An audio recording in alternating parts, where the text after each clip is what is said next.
Where am I? Hold on. Maybe. Hello. Hi. Welcome to the channel. Let me do stuff like that. Sorry, I'm a bit distracted because our evening is underway with the Great Green Comet, as hopefully I can show you in a second. Window? Let's do that one. Yes. Well, navigating is hard. Navigating is hard. So, hey, Clive. And such what I'm showing you is basically the action that is currently going on at our observatory.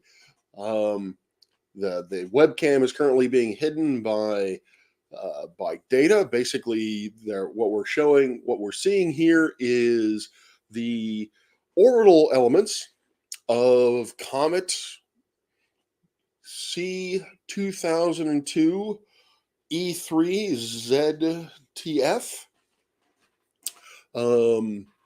Basically, what they're trying to do is they're trying to get the sky, which is the program on the left-hand part of that big screen that I'm showing you. Actually, let me do this. Makes it a little better. So the left-hand part of the screen that I'm sharing is the sky program. This is a program that we use at the observatory to essentially allow us to go to the various objects in the night sky. Most objects are point and click. They're pretty easy to get to. But for those objects that are new or small or not well studied, you can put in specific coordinates like this particular comet. In addition to that, comets do not move at what we call the sidereal rate. They move at a rate that is, well, different. The sidereal rate is how fast does it take the star to move across the night sky. And that is, that period is known as the sidereal period. It takes a star 23 hours and 56 minutes to go from directly overhead all the way back to directly overhead again.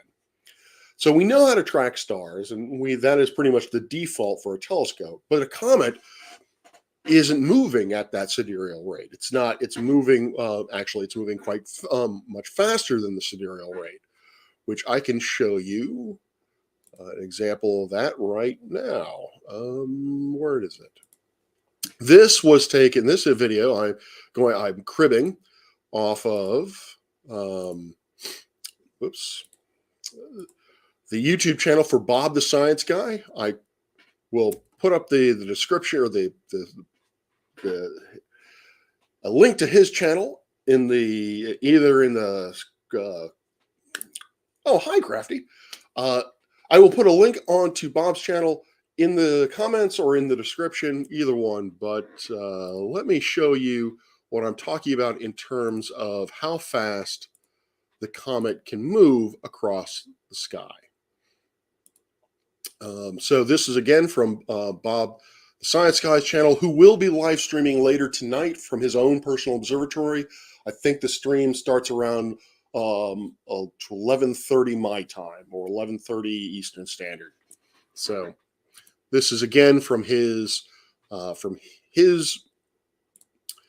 channel. This is a little visualization, and these are observations that he has taken with his telescope in, I think, real time or very close to it. You can see the green object or the green blob is the comet, and you can see it moving with respect to the stars behind it. So it's moving at a pretty good clip. And so getting back to our own observatory, what you were seeing was that one of our graduate students was putting in the orbital elements for the comet so that we can set the telescope to track the comet. So when folks look through the eyepiece, they can, we don't have to continue to adjust it because it is moving within our line of sight. So here, let me switch back to the action that we're going to. But yes, that is from Bob the Science Guy. I will, let's see here. Whoops, nope, that's not what I wanted to do at all. Escape. Copy. I have a wonderful singing voice. That is the link to the video that I'm currently showing. From there, you can find Bob's home specific page. Again, I will put the links in the description once this is all done. But let me show you. That is not what I want to do either. Rob can tech, but Rob has a cold, so hopefully, and he doesn't have the corona. So yeah, I'm a little bit fuzzy headed and a bit excited, honestly.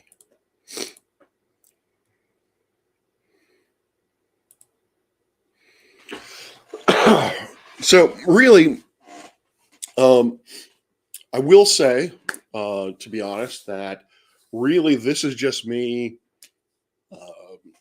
This is just me kind of bumbling around, rambling around about astronomy and so forth. As I said, if you want to see the comet through a telescope in a live stream, then you definitely want to check out Bob. What I'm hoping for is right now, you really can't see it because they're covering up the webcam, but right now at George Mason University, our observatory, we have one of our first public nights. No, sick Rob certainly cannot tech. Man flu, yeah. I have to say that I am a bit of a wuss when it comes to being sick. Anyway, so here at George Mason, we are instituting new public nights, basically public hours, where we allow folks to come in and view whatever they want, so forth. And so tonight we have quite a bit of people. Hopefully, when they're done fiddling around with the putting in the coordinates, I can show you the video or the webcam. Right now, I think we have like at least 50 people there. So when they are done, when everyone is come in, look through the eyepiece and so forth, then I will get my grubby little hands on the telescope, and assuming the weather still is cooperating, I will then start taking pretty pictures of the comet. Until then, basically, I'm just here to ramble around and snivel. Okay, you asked for it. Yeah, I know, but hey, this is what people want. Luna. That's Luna. She is always on my desk when I'm at my desk. So obviously that means that she wants to be on camera. So there she is. Cat. Luna. What do you think? What do you think about the comet? Oh, now you're not talkative. All right, you're going to have to move because this ain't comfy. All right, there we go. All right. There we go. Yes. Yes. I think Miss Crafty is egressing, at least to a lurking mode. Hope doing well. You and Spud are doing well. And Miss Mystique Tina Jones, thank you for being here. Welcome. So I think they're done. Sure, the webcam. Anyway, let me see if I can. All right, I think I'm going to annoy them and pop that up. Yay! So here you can see real quick before they get rid of it. This is our setup here at the George Mason Observatory. We have on the upper left, you can see the telescope itself. It is currently pointing at the telescope. On the right, you can see the webcam of our control room with our grad student Patrick in the command seat, talking to a whole bunch of people. In the lower left, you can see our area where we have basically our deck. that allows us to host events such as this, where we can put smaller telescopes. I think you might be able to see we have a small brass refractor on the in the image there. It is a very, very wide field of view. I think it is an f2, although I could be making that up completely. But it is a very, very wide field of view telescope or viewpoint. Very, very wide field of view, or large field of view. And like I said, it is a brass telescope, a non-standard telescope, which means it's probably a good few decades, if not a century old. Which is ideal for this kind of with this kind of thing. Where's the dome projector? No, unfortunately, there is no. We in fact do not project the dome or firmament over the Earth, because the Earth is in fact a globe, and nothing else. Science is real, space exists, so forth and so on. So those webcams allow us to view it, and then the bottom right was the close-up view was essentially his own potato wardrobe. At least tell me you don't store them with the potatoes, like in a drawer somewhere. That would be a little weird. That would be way too Irish if his bed was in fact in with the potatoes. So yeah, the close-up view that you might have seen on the webcam, that was basically looking directly at the bottom of our telescope, looking at our right ascension motor, because we've had some problems with it actually, breaking. So we wanted to have a kind of a clearer record as to what might have been going on. So I keep saying so. Just to recap for those of you who might be here, that's not funny. What? What was not funny? Apparently, I don't know what I said that wasn't funny. Oh well, sorry. Eh.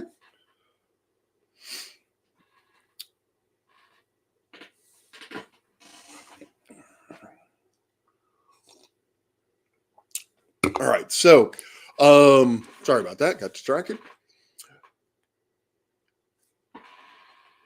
So, for those of you who don't know, my name is Dr. Rob Parks. I am an assistant professor here at George Mason Observatory and the deputy director of our observatory, and heading up our outreach efforts here. And on this channel, I do produce videos that are astronomy related, some of that are personally related, and some that are like this, where I attempt to bring to you basically virtual views through a telescope. And like I said before, today we have a public event going on. There are a number of folks here at our observatory. So if you're in the DC area, please feel free to stop by George Mason Observatory, George Mason University, Research Hall, 4400 University Drive. Please come down. We'll be open for business for the next hour and a half or so. I am hoping the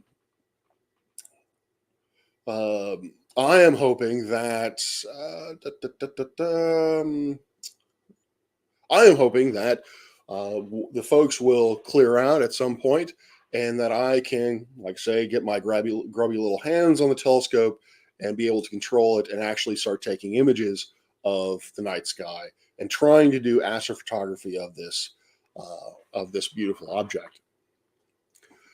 When I say about beautiful object, also, if you are interested in looking up the nitty-gritty particulars of this particular comet, I would suggest going to this website. Stop. Nope. I don't want to present slides. I want to go to this, which is the Sky Live. What is its URL? Copy. I'll paste this into paste. So again, if you're interested in the nitty-gritty of the very specifics of this comet, such as how bright it is, where it is in the night sky, so forth and so on, I recommend going to this website. It has all the good stuff to it. But that's really not what I wanted to show.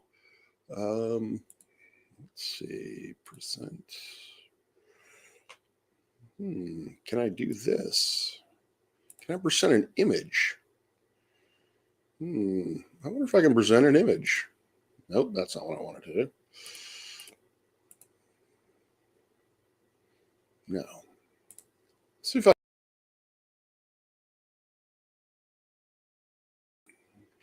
That's not it. Let's see if I can do this. All right, hold on. There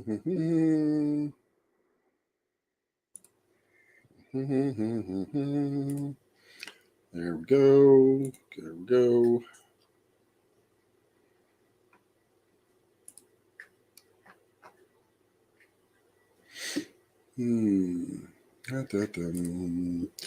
Got to keep the folks entertained.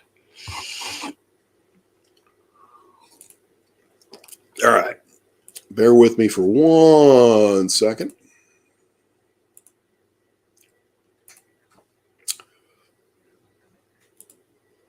Thank you. Thank you. This is from space.com. There we go. Much better, much better.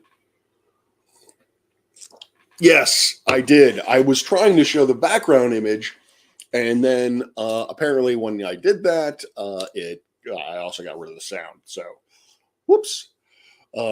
This is an image taken by someone, Bob Schiff in California. It shows the comet. I have to say, I have to admit, I don't get really excited about comets, primarily because most of the comets that I see, the ones that get advertised, it's going to be in the night sky, yada, yada, they don't really throw me. They're basically little smudges in the sky and not much else. Very few of them have a very large, pronounced tail. And this one does. I was very surprised to find this out. So let's look at this comet. Let's actually let me describe what we are seeing with this thing. So a comet is, in more of a derisive sort of way, a comet is solar system debris. Comets are in a more interesting or a more favorable light. You can think of comets as being the primordial structures of the solar system, the very building blocks from which our planets are made. Our planets are made, or asteroids asteroids are small bodies, but basically planets, dwarf planets, if you want to go that way. These are objects that were created at the very, very beginning of the solar system, roughly 4.5 billion years ago. These are objects that have not gone through very much evolution over that entire span. I mean, there's going to be a little bit of chemical evolution. There's going to be a little geological evolution right at the very beginning when things were hot, when things were more active. But that's going to end fairly quickly. That period is only lasted for maybe 500 million years. After that, these objects, these comets, these asteroids, pretty much have stayed the way they are for as long, the way they are for billions upon billions of years. Is it really a comet? Or are scientists trying to cover up aliens? I'm going to get to that. Actually, I will address that actually, because there is something a little bit to that. So comets, like asteroids, am I frozen? Am I frozen? I think I'm frozen.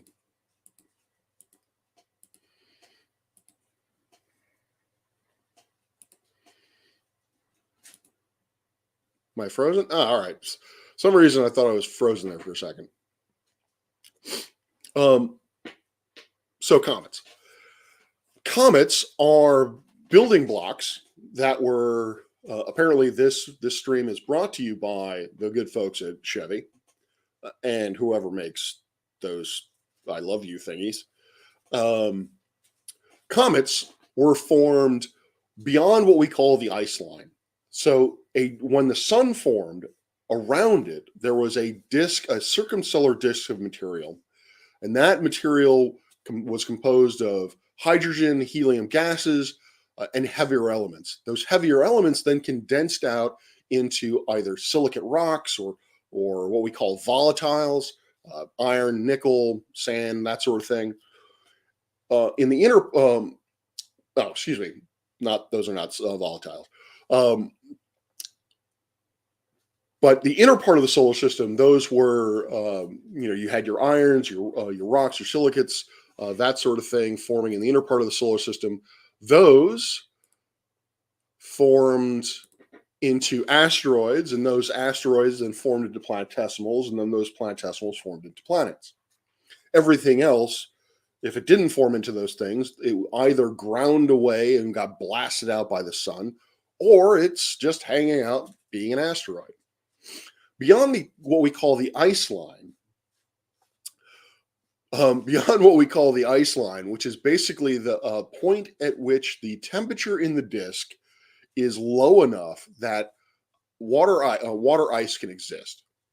Beyond that is where these rocks began to actually develop shells of ice surrounding them, and actually ice itself, or water vapor itself, actually condensed into ice crystals. And those then formed into very much like cometary bodies and possibly into planetesimals, and they became the cores of the giant planets. And then everything else went away. For a modern day comet, what we have is that a modern day comet is a small fragment primarily composed of ice, but there are occasionally bits of rock or bits of iron in there, but it's primarily composed of ice. And they hang out in either one of two places. They either hang out in the Kuiper belt, which is basically a ring of material which is somewhat coplanar or in the same plane within the solar system as the planets and the asteroids. And this is a band that's starts around the orbit of Pluto and goes probably out to about another 20, 30 AU. Pluto is 40 AU. For those of you who are uninitiated, an AU is an astronomical unit, or the mean distance between the sun and the Earth. So Pluto is 40 times as far away from the sun as we are from the sun. And that's basically roughly the beginning of the Kuiper belt. Most of those objects, most of the Kuiper belt objects, these cometary bodies, they travel in nice circular orbits and will be out there pretty much indefinitely. But because things are chaotic, some more massive body might throw its mass around and actually knock one of these bodies into the inner part of the solar system. And that's where we get short period comets like Halley, Hale-Bopp, things of that nature. Comets that have orbital periods on the order of 100 years or less. These comets will come in and go back out. They will come in, they will sublimate, they will get smaller, and then they will leave. They will ice back up a little bit and constantly repeat that cycle until they eventually, they will repeat that cycle until they eventually will just fizzle out of existence, or their orbit gets changed such that they fall directly into the sun, which has been known to happen. Longer period comets like this one has an orbital period roughly around 50,000 years. They come from the Oort cloud. The Oort cloud is a large spherical body of objects that probably collapsed fairly early on. Actually, they probably came into existence prior to the sun becoming an official star. It was still in its protostar phase. With these bodies, and there are millions of them out there, what we believe to happen is that the mass or the gravity of passing objects, passing stars, will actually cause those orbits to become a little bit more chaotic and send those comets into the inner part of the solar system, like this one. Those are the longer period comets. Whether it's a short period comet or a long period comet, comets have the same sort of structure. This one's a little weird because it's green. The reason why it's green is that amongst other things, it has a higher concentration of what we call diatomic carbon. And what happens is that diatomic carbon, when the ice sublimates and releases that as a gas, the sun's energy hits those atoms and causes it to glow in a green sort of way. Very much like you put different elements or different particles into a Bunsen burner, the flame turns different colors, the same sort of thing.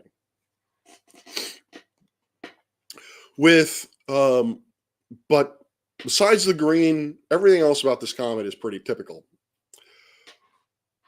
A comet, the very core of it, is called a nucleus. That is the hard part of the comet. Then comets, maybe, I don't know about this one specifically. I could look it up, but I suspect that the core of the comet is less than a kilometer in size. And we're just talking about basically solid ice and rock, irregularly shaped. And that is the nucleus of, hey, that's back up again. The webcam shut up. That is the nucleus of the comet. Now, what you mainly see is that glow, that sort of halo around the comet at the very head of it. That is the coma. What that is as the comet gets closer and closer to the sun, it literally heats up, and that ice sublimates. Because of the very, very low pressure system, it does not evaporate. It does not turn from an ice to a liquid, but rather goes from ice to gas, very much like dry ice does. And so that frozen water, that frozen carbon dioxide, it sublimates and creates this sort of halo of gas particles around the comet. And as I led into this, most comets to me are fairly boring because that's kind of it. Particularly if you look at comets that are far away, all you're really going to see is a fuzzy blob. You're just going to see the nucleus and the coma surrounding it. But as the comet gets closer, you start to develop two things, both of which are called tails. The first tail is the dust tail. The dust tail is when inside that ice, there are heavier elements. There are metals, or at least what astronomers call metals. Silicates, dust, that sort of thing. And when that sublimates, those dust particles get released, and then the solar radiation actually causes a pressure and pushes on those dust particles. And so the nucleus of the comet continues on into space. The pieces of dust and stuff, technical term, that sublimates off of it, hits that solar radiation and gets kind of pushed back, and that forms this nice, discrete little dust tail. On top of which you can see here, I don't know if you can see my cursor, but that long, straight tail, that is the dust tail of the comet. In addition to that, when the ice sublimates, it's going to have a fairly high population of ions, of free electrons, maybe a few protons hanging out in there. And these charged particles are going to couple with the solar wind. The sun has a very dynamic, fairly strong magnetic field, and and these magnetic field lines stretch out into the solar system, and particles get trapped into those arms and produce what we refer to as solar winds. And so that solar wind is going to hit that comet, and it's going to cause those ions to be collected into a tail. and that is what we call an ion tail. They aren't in the same direction because the ion tail is going to point perpendicular, or is going to point radially away from the sun. It's going to point directly away from the sun, whereas the dust tail is going to trace more along the orbit that it was following. All right.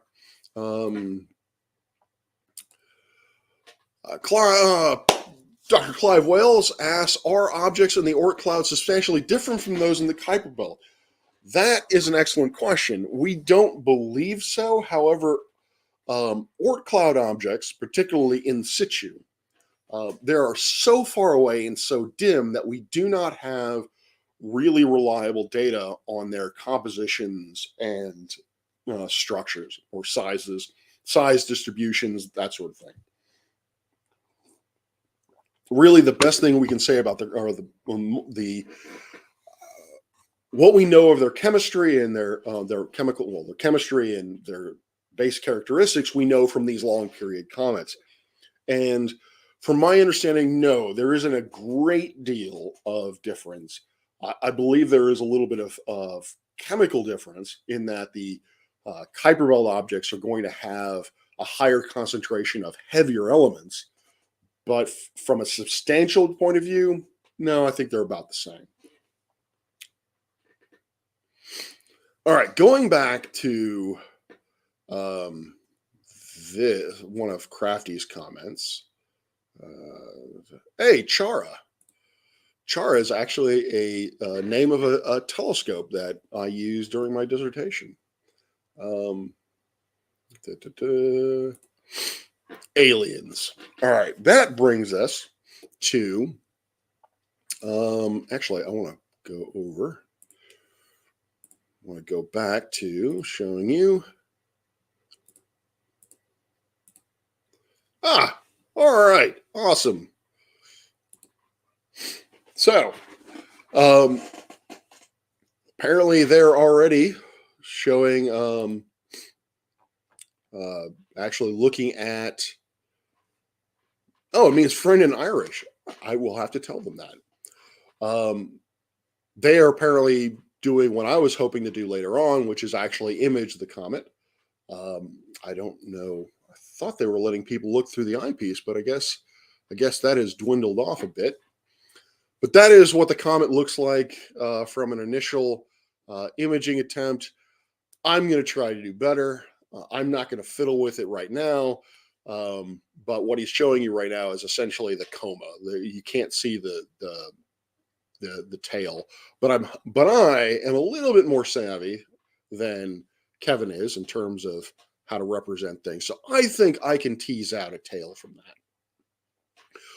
But one of the interesting things here is that you can see that the other points of light, the little bright points of light, those are actually oblong.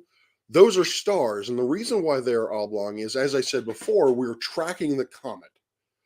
And so because we're tracking the comet, we are not tracking the stars, and the stars will appear to have trails, a little bit of trailing during the time that the camera was actually taking an exposure. Where was I going with this? Oh yeah, aliens. So you might have remembered, or you might recall, around 2019, I think. I don't know. A few years back, there was this comet that came through our solar system called Oumuamua, which is Native Hawaiian for wanderer or scout. No, I'm sorry. It's Native Hawaiian for scout. Now, Oumuamua, we knew from its characteristics, basically its orbit, it was in a hyperbolic orbit, whereas any other comet is going to be in an elliptical orbit. This thing's in a hyperbolic orbit. That must mean that it's interstellar in origin, that it actually came from beyond our solar system. Now,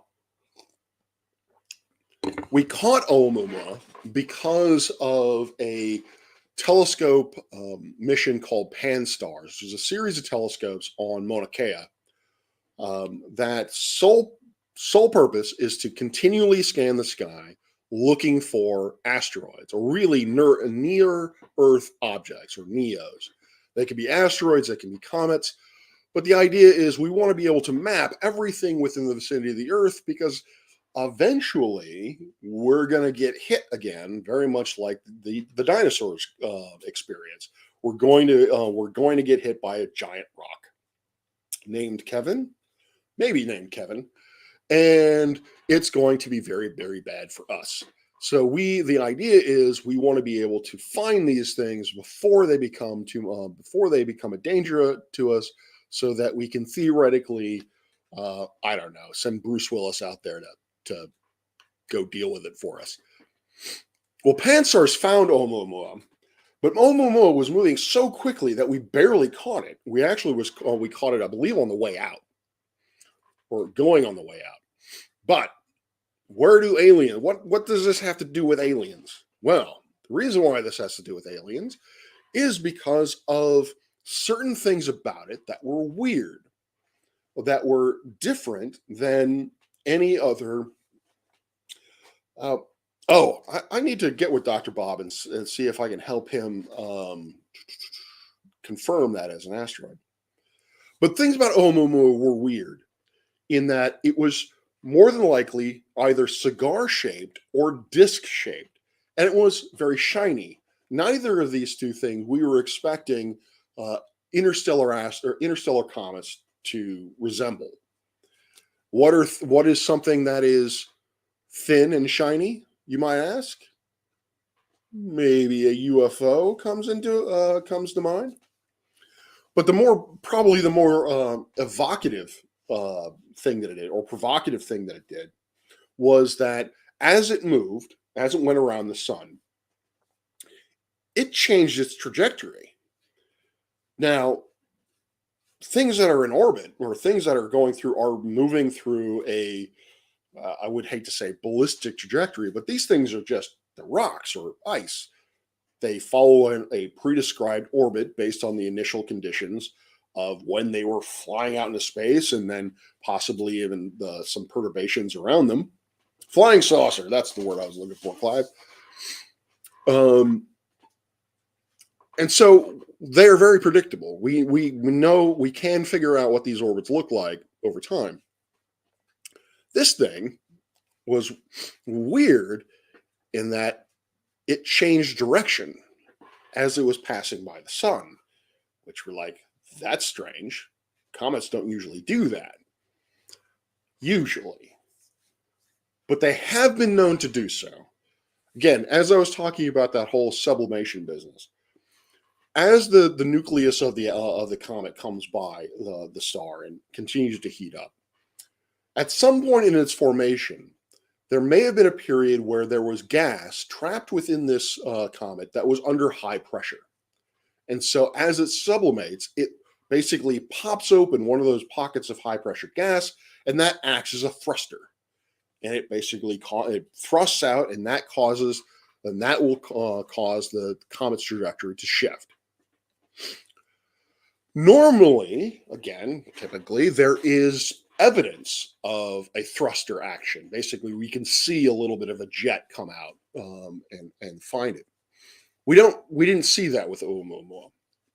We just saw that it changed direction. And so when this all came out, people were like, wow, that's fascinating. And of course, it was bandied around, oh my God, this is an alien spacecraft. But there was a gentleman by the name of Dr. Ari Loeb, who was the department chair of Harvard Physics, the Harvard Physics Department. And he doubled down on it. He has put out publications. I think he's maybe even he put out a book, which is mainly autobiographical, but in it, he makes his case for the fact that not that Oumuamua is a spacecraft, that it might be a spacecraft, but that it is a spacecraft. So, Dr. Loeb, there is no doubt what we are seeing can only be explained by alien intelligence. That this is, in fact, a scout ship going through the space. And for about a year or so, there was a bit of a kind of a controversy around where Dr. Loeb was berating the rest of the scientific community for not coming on board with this, not jumping on board and saying, "Hey, yes, this is aliens." He was saying that we as astronomers should be more open to the idea of aliens as a explanation for bizarre astrophysical phenomenon. Kind of, sort of. Oh, and there was this great Zoom call where he basically mansplained searching for extraterrestrial intelligence to the head of SETI, the organization which is searching for extraterrestrial intelligence. Anyway, but the problem is, and this is kind of a teaching moment, is that what Dr. Loeb failed to really grasp is that, as the saying goes, with extraordinary claims, you must have extraordinary evidence.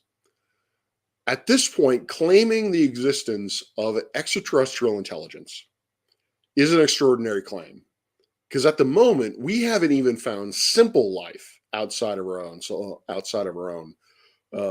planet, let alone intelligent life. So it is an extraordinary claim. And yes, the sort of the discrepancy of what Oumuamua did, how it moved through space. Yes, we can explain those things physically. We can explain why it would do these things in a physical nature, but they don't quite fit. Like I said, certain observational pieces of evidence aren't there to put the nails in the coffin, but there's enough there to support the idea that this is a non-intelligent life phenomenon, that basically there are natural forces or natural reasons for why the comet changed its direction.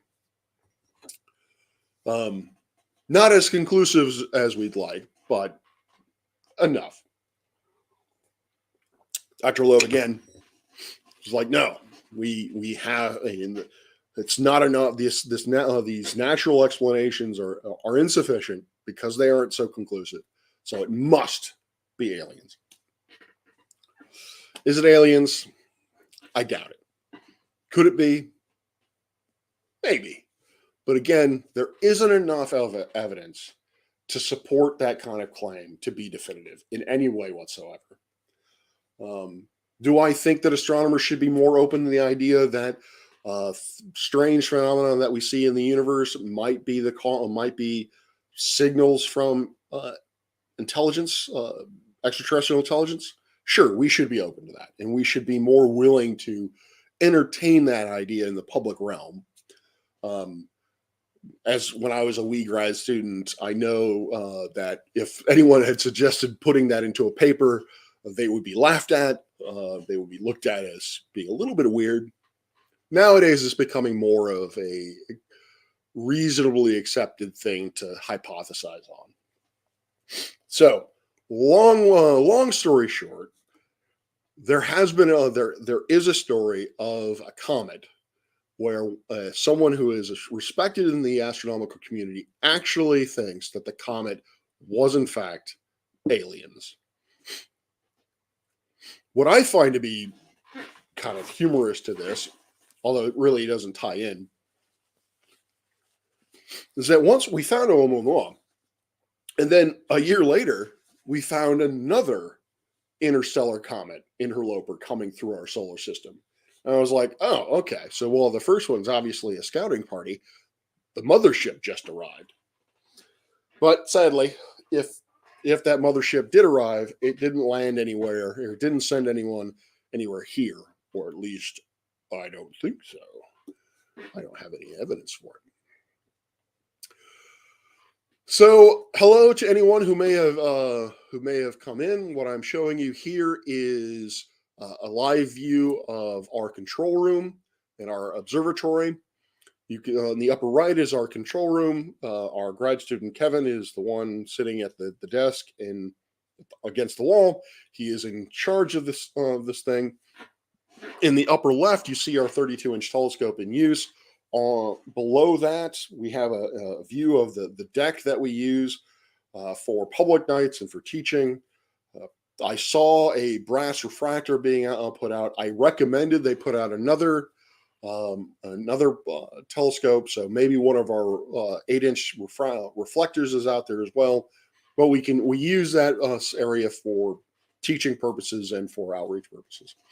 And then the leg that you see in the camera to the right of that is looking at a particular part of our telescope that we want to monitor. The more interesting thing is on the left-hand side of the screen, you can see a black and white image of the comet itself. The field of view of this image is roughly 25 arc minutes to a side.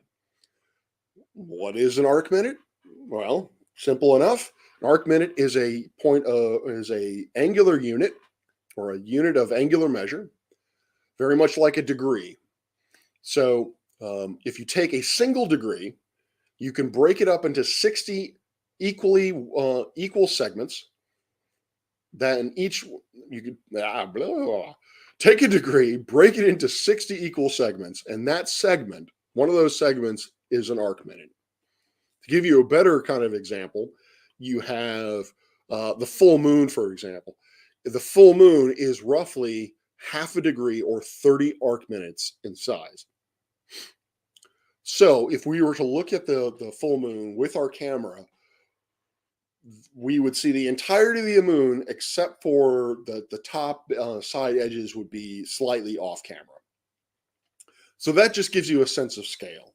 So the comet is, I would say, estimating based on the field of view, I would say the comet, the coma of the comet is probably maybe 5 arc minutes this way and 2 arc minutes that way. So we're talking about 1/6 of the size of the moon. It is technically a naked eye object in that its apparent magnitude right now is roughly between 5.5 to 5, but you need a real dark sky in order to see it. Folks out there on the deck, I sincerely doubt that they can see it with their naked eye. You actually have to use a telescope or even just a pair of binoculars in order to observe it.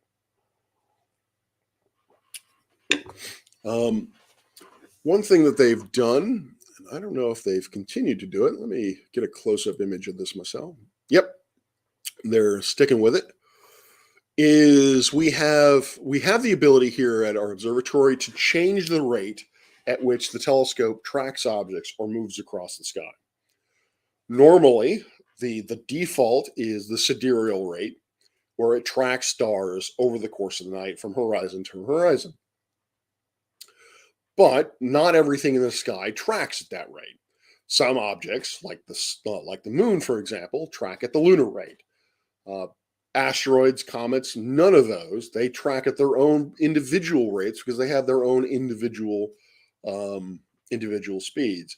And so what we can do at our observatory is we can put in the orbital elements, or those parameters that characterize the orbit, such as its size, its eccentricity, or how oval it is, its inclination, so forth and so on. We can put in those elements, and then it can compute just how fast that object is going to move over time in a night sky. And so particularly right now, you can see those dots, those white dots around that extended object. Those are the background stars. And they don't appear like points because the telescope is tracking the comet. And because it is tracking the comet, it is not tracking the stars. So over the short period of time it's exposing, which I think I can find out, they're taking 30-second exposures. So over the 30 seconds that the camera shutter is open, the stars are moving. And so you can see a little bit of tiny star trail there.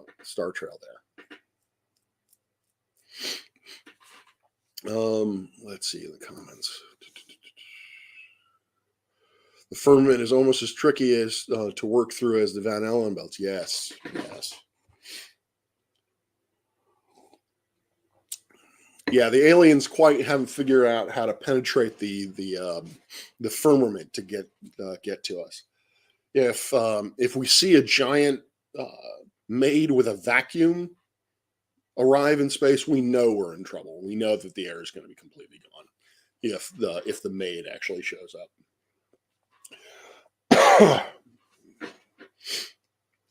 You don't have a potato drawer? I could have sworn that you were the one with the tater drawer, but oh, all right, I missed that. Um, so yeah, I don't know what they're. Oh, they must be pulling up finder charts at this point with the observatory.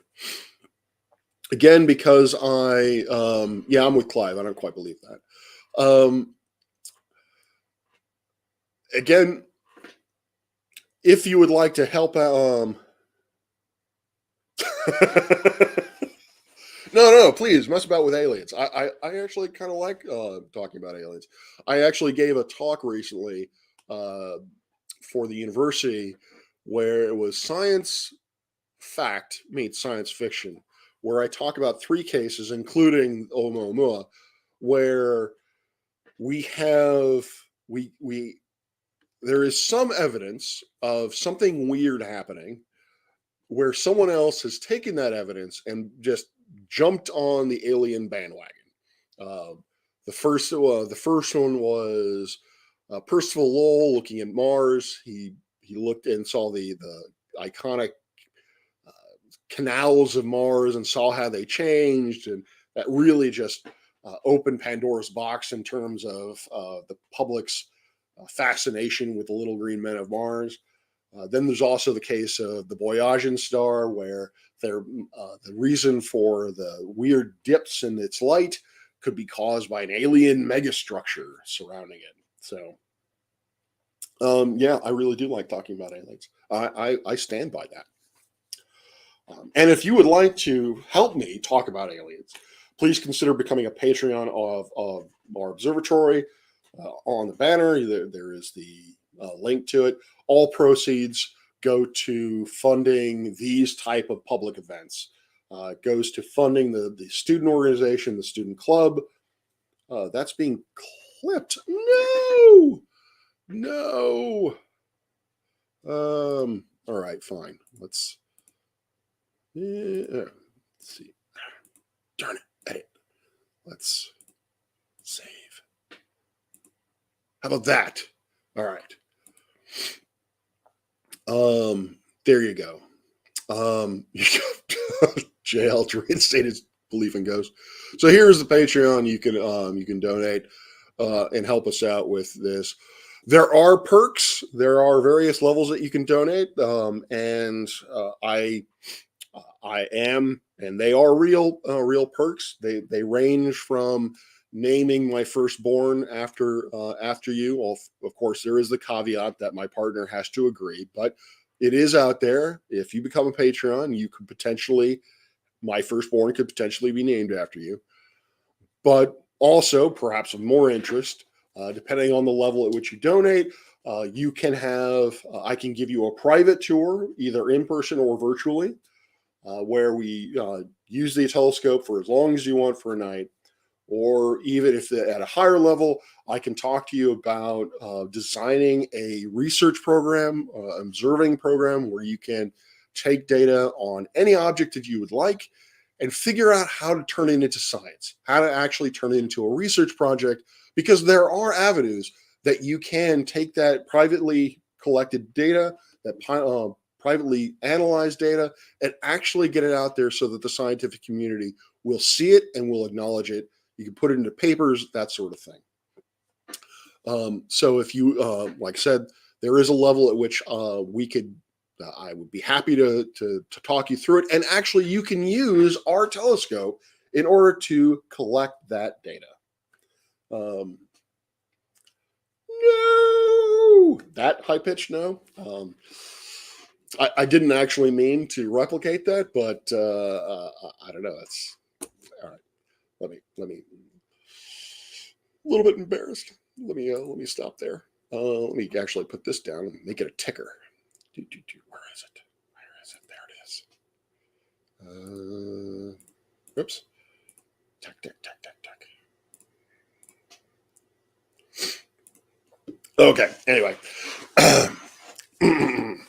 more professional now. So yes, so I would be happy to. So there is an opportunity if any of you are ever curious that if you become a Patreon, you can actually use our telescope and collect data. We are actually one of the things that we are discussing is because of the fact that our telescope is becoming more popular, and because of the fact that our telescope, and by more popular I mean that the students are now using it on a fairly regular basis.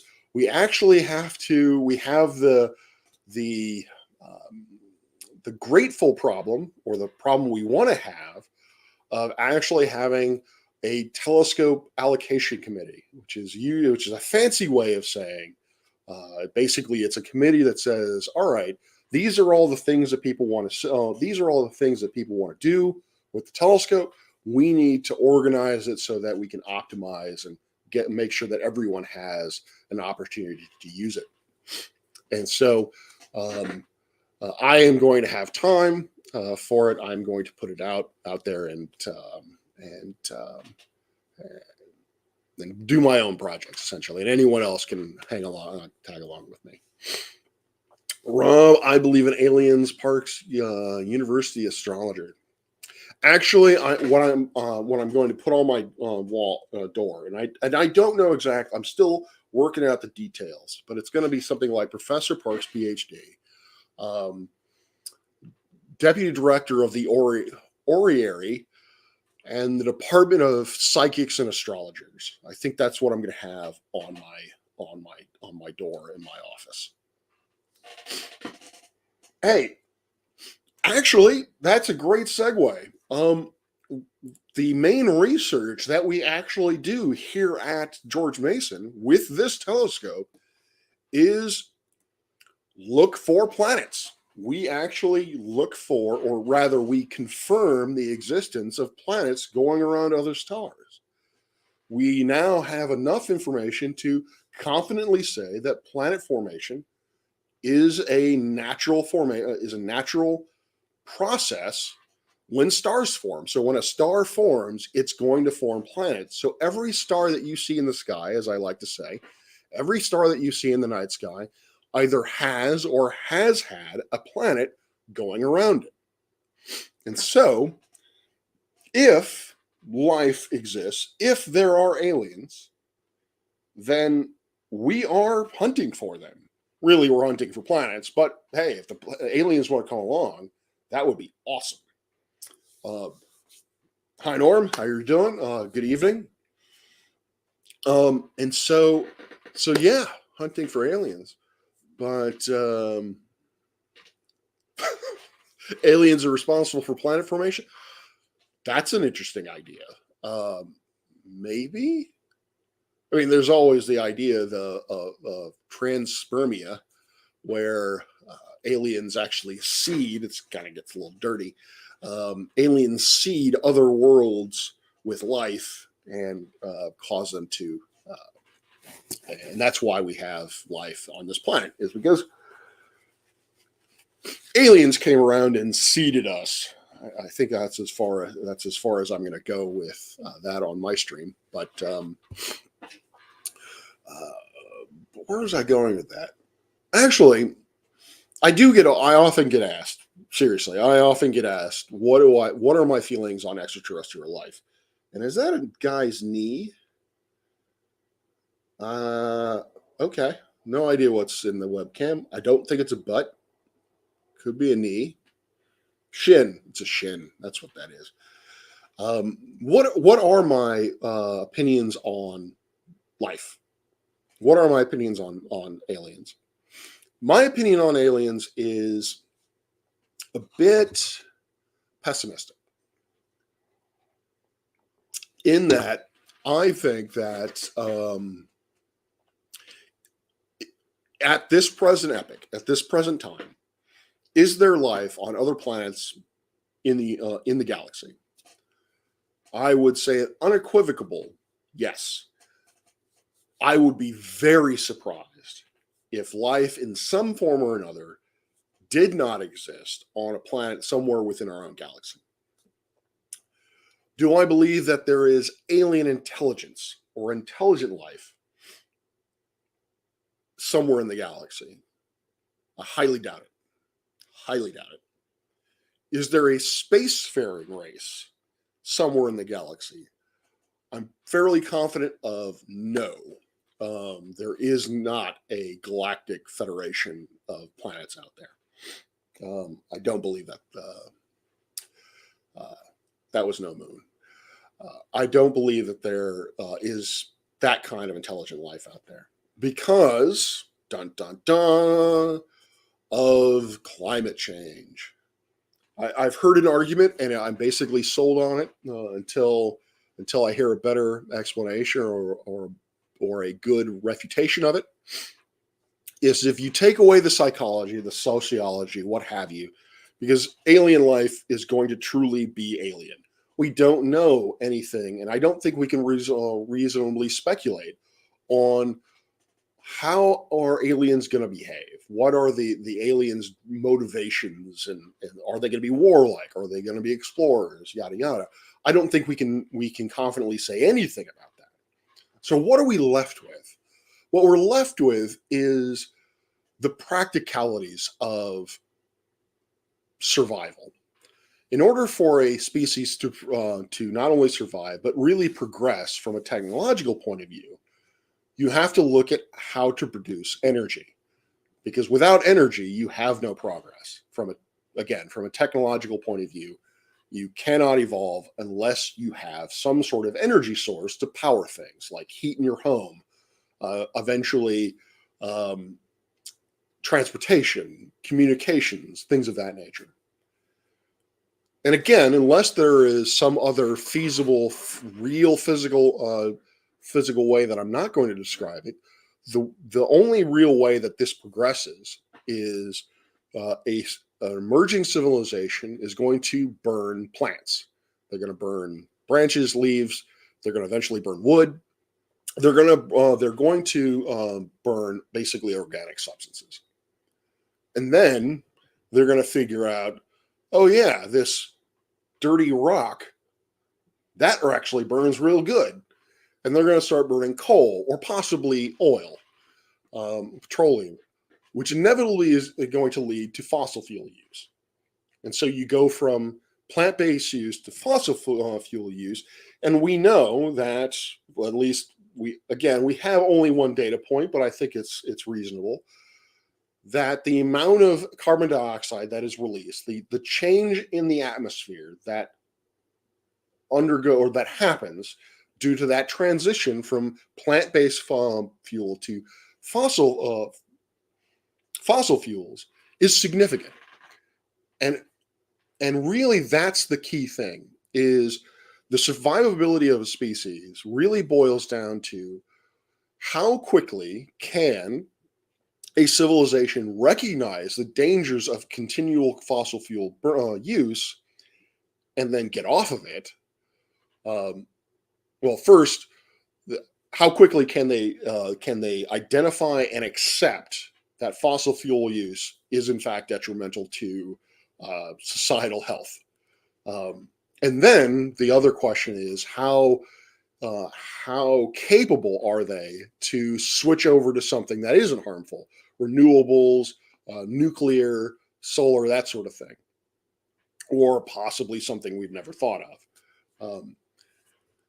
If people can do that quickly, if a civilization can do that quickly, then they will survive. And I think at that point, they will have sufficient energy needs, or excuse me, they will have sufficient energy outputs, what's the word, reserves, that we can really start talking about expansion or moving out into the universe. Where my pessimism comes in is that I don't think that species, again, this goes into psychology, as I said, we don't really know, but my pessimism is that self-awareness to avoid self-destruction is not very high, or the capability to prevent that self-destruction because the basically the resources there for renewable energies just aren't there fast enough. Basically, I don't think it's there. Is that not an issue for carbon-based life forms only? There is some speculation, obviously, that there is some speculation that carbon-based life forms are not the only form of life out there. Obviously, that everything we see is carbon-based, but there is an argument for silicon-based because the silicon atoms are similarly structured to carbon, but there are difficulties with that. Essentially, the ability to make long amino acid chains, or long chemical bonds, long chemical change that are the basis of higher life is much harder to do with silicon than it is with carbon, just simply because of the chemical bonds. I'm certainly not an expert in this, but from my understanding, silicon-based life is unlikely. But if it did exist, then potentially what I just described in terms of energy use, the dangers of climate change, may in fact not apply to them. So who knows? There's no intelligent life in Terturia Discord. Yeah, maybe.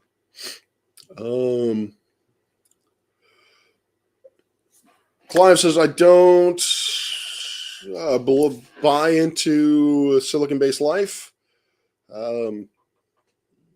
If you can do it with silicon, it's energetically more favorable to do it with carbon. Again, basically one of the reasons why it's easier to create these larger chains using carbon is because it requires less energy to do so than it does with silicon.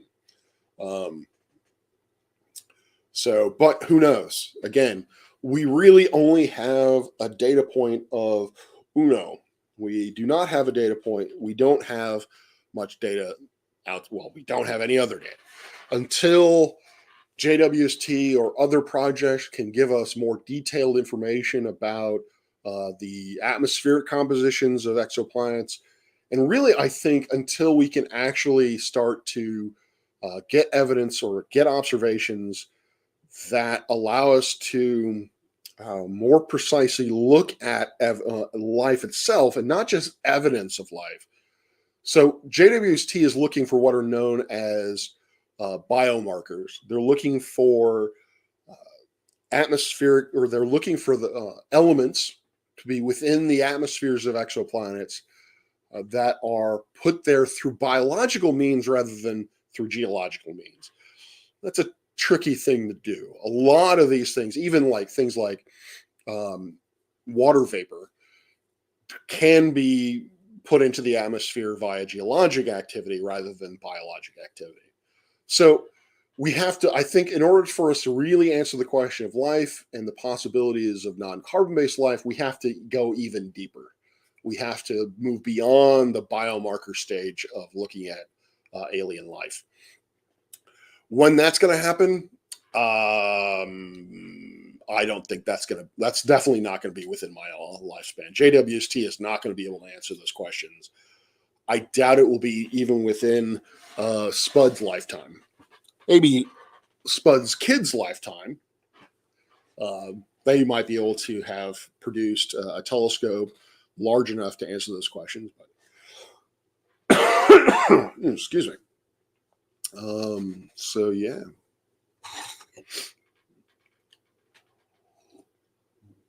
I have seen speculation that we may be among the first of the intelligent species in the galaxy. Yeah, I have heard that argument as well. I can science that. Matt, he has put that forward as well. One of the sort of arguments for that is what we call metallicity. Now, astronomers are infamous for the fact that we really don't like chemistry. Our periodic table is hydrogen, helium, and then everything else is a metal. Oxygen is a metal, carbon is a metal, whatever. Really, we're just simplifying it down to the building blocks of the universe, which is hydrogen and helium, and then all of the heavier elements, which essentially came from processes involving hydrogen and helium, and a little bitty tiny bit of lithium. So obviously, everything you see around us, as I like to say, we're all stardust. Everything that you see around us was formed in a star or in a supernova. We were the particles that make us up. We're organized in the heart of a star at some point. I love thinking about that. So you need enough. The argument is you need enough heavy elements in order to make us. Now, as the universe gets older, as I said at the very, very beginning, the only things that existed, the only normal matter that existed was hydrogen, helium, and a little, very, very tiny bit of lithium. And then over time, through a process known as galactic recycling, stars were born. They did their nuclear thing. Again, scientific technical terminology. I keep using jargon. Apologize. Nightcraft, it was wonderful seeing you, or at least virtually chatting with you. I haven't done that in a long time. Hope to be able to do that again soon. But good night. I hope you, Taddy, and Spud are doing well. So things evolve over time. So the first stars came out. They made of hydrogen, helium through nuclear processes. They created things like carbon, oxygen, nitrogen. That stuff got blown out into the universe, got recycled into more stars, into the next generation of stars. Those then created even more carbon, oxygen, nitrogen, and some of them even created things like silicon and iron. Those went kablooey. They created the things like gold and your heavier elements, so forth and so on. So the idea is life wasn't possible until you got to a certain generation of stars, which we refer to as population 2 stars. Population 1 stars. Population 1 stars, it's reversed. A lot of things in astronomy are counterintuitively reversed. But anyway, population 1 stars have a high metallicity, meaning that they have a higher concentration of heavier elements than other stars, the population 2 stars. So life could not exist until a sufficient number of pop 1 stars actually created planets. And that possibly wasn't until astronomically fairly recently. Okay, Crafty, I will. And I always keep things secret. Things popped into yada yada. What's the word I'm looking for?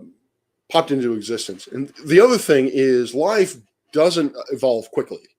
On our planet, as I just detailed in one of my recent lectures, if you were to condense down or basically scale the age of the universe down to a single day, the time it took for it took until 4 p.m., I believe, for the solar system itself to be created. And then it took a few hours to go from single cell organisms to even just multicellular organisms. End of the day, it takes billions of years to go from the simplest forms of life to what we have now. So if there were, given only a small amount of pop 1 stars that really created planets within the last couple of giga years, a couple of billion of years, then there just hasn't been enough time with enough planets to have created us or any sort of intelligent life. So again, long story short, Norm, yes, that is one of the arguments that I can kind of buy, is that we may in fact be one of the first intelligent species in the galaxy. The only reason why I sort of rebel against that or reject that is that it has a really strong anthropomorphic or anthrocentric ring to it. I really don't like thinking of the human race as being the first or the center or the prime of anything from a scientific point of view.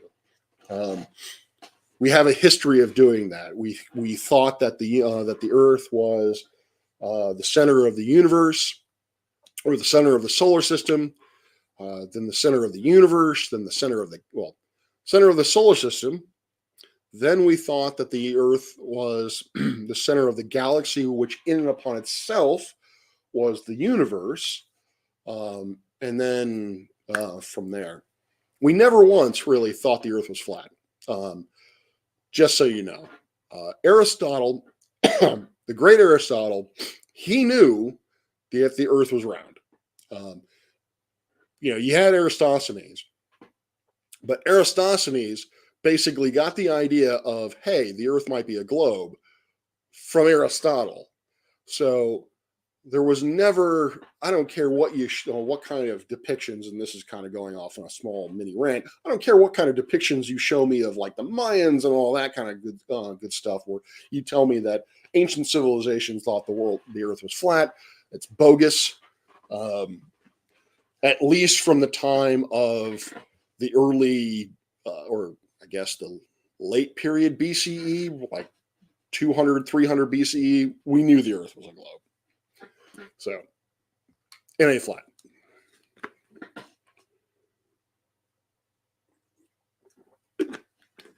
All right. Let's see what is going on here. So, yeah, it seems like, I'm guessing that someone tripped over the power cord to our webcam.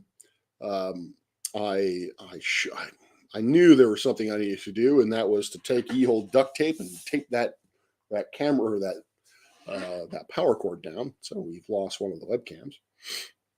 But it seems as if they are,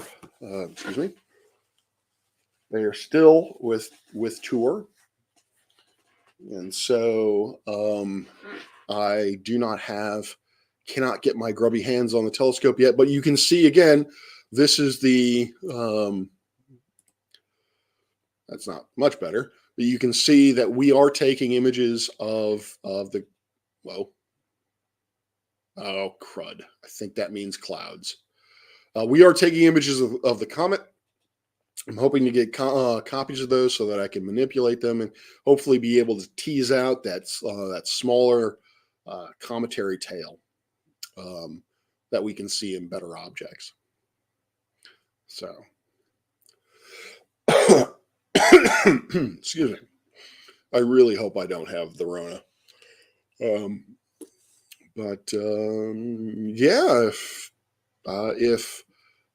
if any of you have any questions, I know a lot of you have been chatting putting in the chat, but if you have any questions, let me know. I can ramble on, or you're going to just happen to just get stuck with me rambling on about stuff. Apparently the ancient green comet was discovered at Palomar Observatory, visible for 3 nights in San Diego County. Palomar is, so there was a dude by the name of Gregory Hale. I think it was Gregory. Anyway, his name is Hale. He has the distinction of at least being the money man behind the 3 largest telescopes consecutively in the world. He built, or his money built, the 3 largest telescopes in the world, one right after another. The first one was favorite way to do potatoes, scallops with cheese and onions. I loves me some scallop potatoes or baked potatoes. The really sweet potatoes, but I know those aren't actually potatoes. Anyway, Edwin Hale? Hale, we'll just call it Hale. I can't remember his first name. He built the 60-inch telescope on Mount Wilson, which is it's a reflecting telescope that is 60 inches in diameter. So basically twice as large as the one we have here at our observatory. He then, on the same site, built the 100-inch, and then that's in basically in the Pasadena, LA area. And then about a couple decades later, he went more south toward San Diego and built Palomar. And Palomar is the largest single dish telescope, or single mirror telescope in the world. It still has that distinction, in that it is 5 meters in size. And so apparently that is where this comet was discovered, at Palomar Observatory. When did I stop believing that when did I stop believing that ET was not real?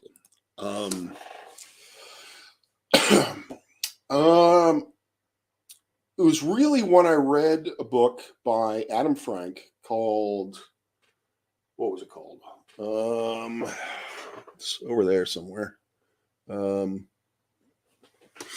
Light of the Stars.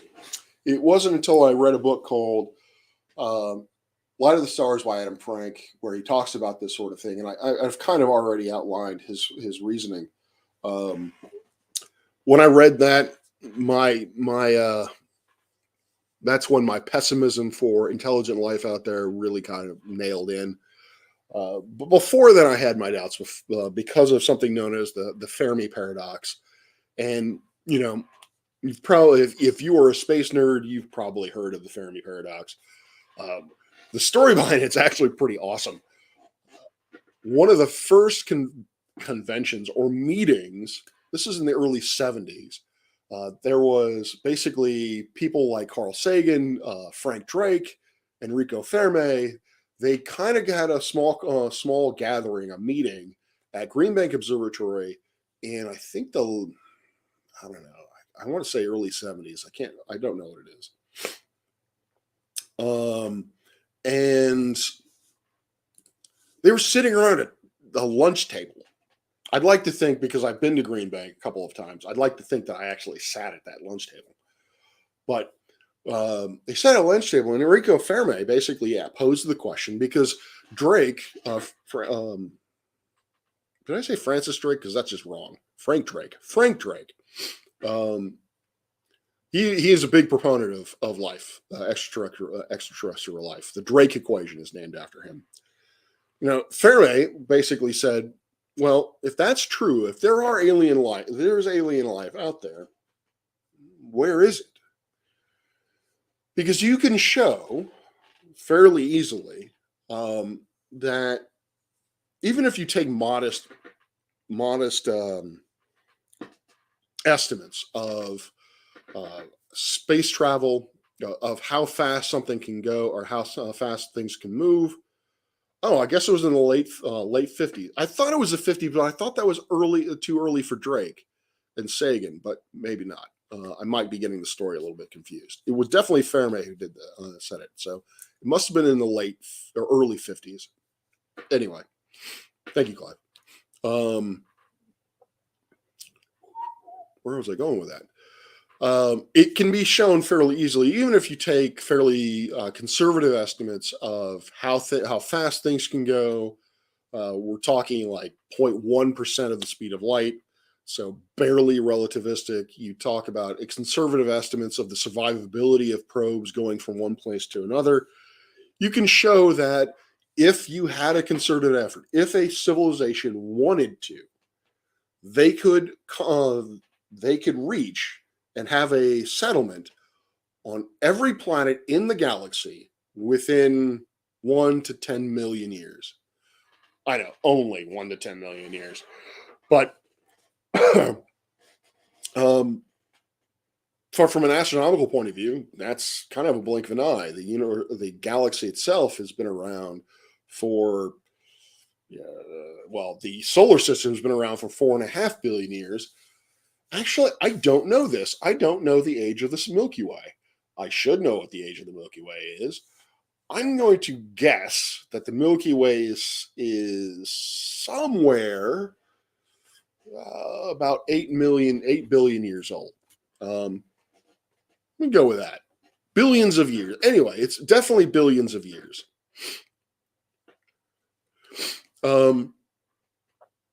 Yes, Drake definitely came along later with this equation. I'm almost positive that Drake's equation was formulated in the early 70s.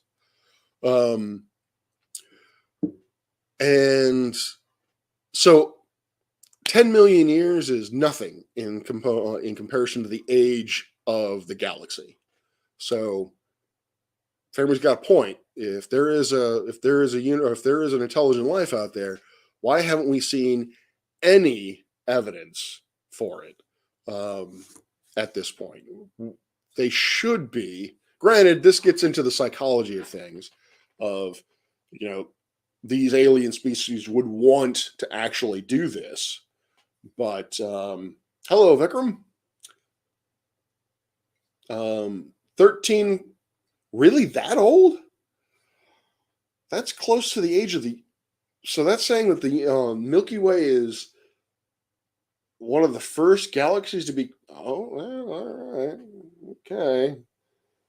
I'm going to look into that because I don't think I buy that. But could be. I don't think I've actually ever been taught that. I don't think we've ever actually... I've actually looked into the age of the Milky Way galaxy. Looked into the ages of other galaxies, but not the Milky Way. Anyway, interesting. Something for me to look into. So, yeah, it goes into the psychology of, I say that it's fairly easy, quote unquote, to have a presence on every planet within the galaxy within a mere 10 million years. But then it goes to the idea of any kind of civilization wanting to actually do that, and who knows. But for those of you who are just new, like Vikram, what am I looking at? What are we looking at? We are looking at basically the controls of our 32-inch telescope here at George Mason University at our observatory. We are currently in the midst of a public night where we have opened the observatory open to the people to come in and look through our telescopes, basically learn about our facility. And one of the things that we are doing is we are taking digital images of the night sky, digital images of the comet, the Great Green Comet. And that is what you're seeing in the left-hand side of my screen. That area here, or where that blue sort of icon was, that smudgy area, that is in fact the comet that we are looking at. And then those white points are the stars around it. What I'm hoping to be able to do, although I'm suspecting the weather won't cooperate, but what I'm hoping to be able to do in the next about half hour or so is to take control and actually image things the way I want to image things, because I think I can tease out a tail. I think I can tease out the tail that you can see in other images, which are a very long dust tail that comes off.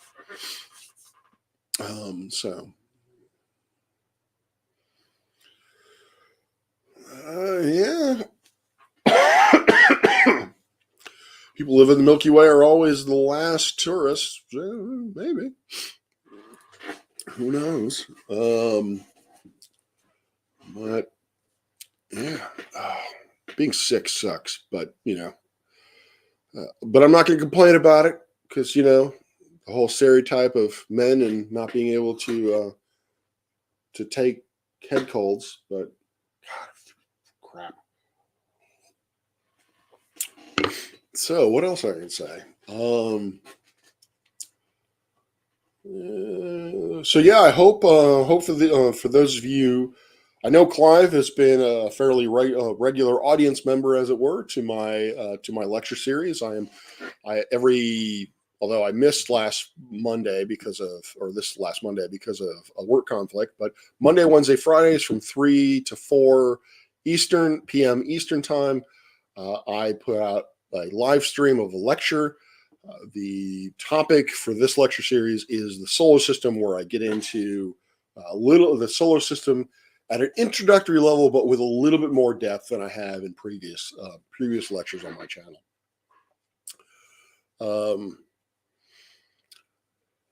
Yeah, Vikram, I'm glad you're here, but I don't understand that language. I don't even know that alphabet. But thank you for being here. I hope you can understand English. When is that Zulu time? I think that is 5 hours later. So I think UTC. That is 8 o'clock UTC. But I'm sure I'm wrong, and someone can correct me on that. Well, actually, why don't I just look it up? Current UTC time. It is currently 8 p.m. here, and it is 1 a.m. So that is 5 hours. So yes. So the lectures are at 8 p.m. UTC. Oh, you know English. Excellent. Thank you. So yeah, I will be. So yeah, Monday, Wednesday, Fridays, I will have that regular lecture. I'm hoping to bring Coffee and Science back from the dead. Not only maybe to not have as many, not have guests, but definitely to start highlighting some of the things in astronomy that I'm most interested in. So we have a question: what's going on with Betelgeuse? Betelgeuse. Eventually, Michael Keaton will actually show up, and I will have a very good day. Anyway, what's going on? Are we seeing light from it going nova 640 plus years ago? When will we see it in the day? Will we see it in the day? The answer to that question is yes. Wait a minute. Hold on. Again, I feel silly. I should know the answer to this. But I didn't think it was that far away. Do Betelgeuse. Oh. Yeah, you're right. 642 light years. So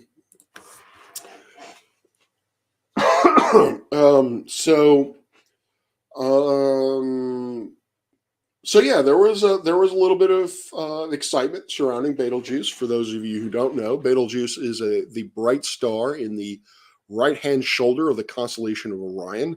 It is noticeably red because it is a red supergiant. It is currently in the very end stages of its life. If you were to pluck it out of the sky and put it in our solar system, it would be as large, if not larger, than the orbit of Mars.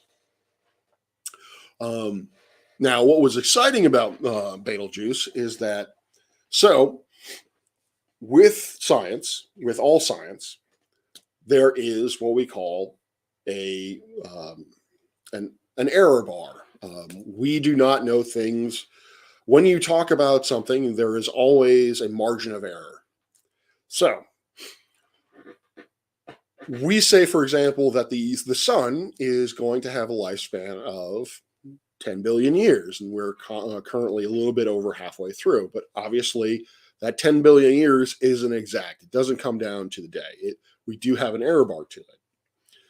With Betelgeuse, we understand its we understand its evolution precisely enough that we know, or we believe rather, we have evidence to strongly suggest that it's in its end stages, very end stages, that it's going to go supernova soon. But by soon, what I mean is that it's going to go supernova either anytime between today and sometime 100,000 years from now. Astronomically speaking, that error bar is very small. Because again, we're talking about lifespans of billions of years. 100,000 years ain't nothing.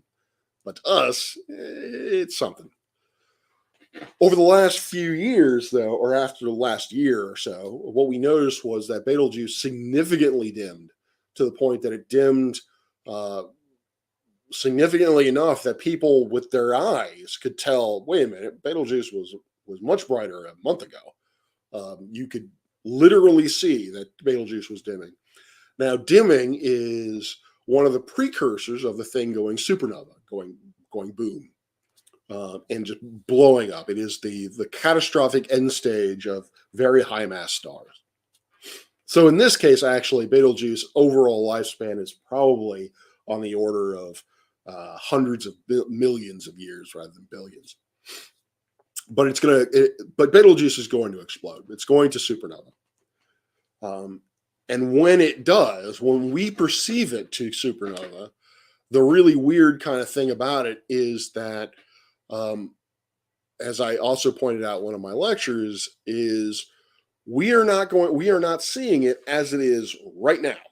We are seeing it as it was 642 light years, or 642 years in the past, because it took 642 years for that light to emanate off of Betelgeuse and travel through space at a finite speed of light, 3 times 10 to the 8th meters per second, and reach us here on Earth. Look at Betelgeuse. We're not looking at Betelgeuse as it is right now. We are looking at Betelgeuse as it was 640 years ago. So, as I said, Betelgeuse for a while was dimming significantly, and people were like, "Ooh," all at Twitter, because it might supernova. And yes, to answer your question, can you see it during the day? More than likely. I don't know exactly what this brightness would be, but yes, you could. I am very certain, very confident that you would be able to see it during the day. Definitely during twilight hours. It would be one of the brightest objects in the night sky.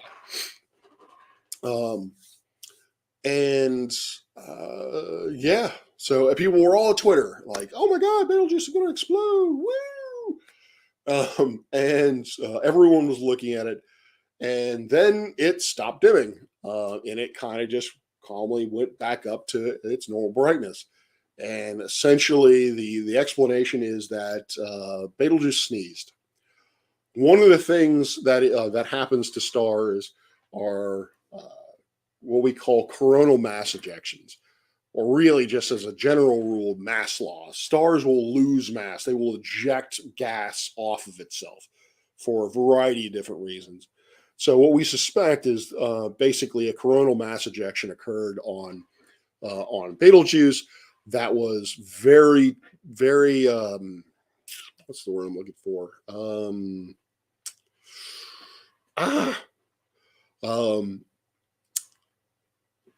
Properly aligned, or conveniently, I don't know. I can't remember the word. But basically, the gas cloud that got ejected also included a bit of dust.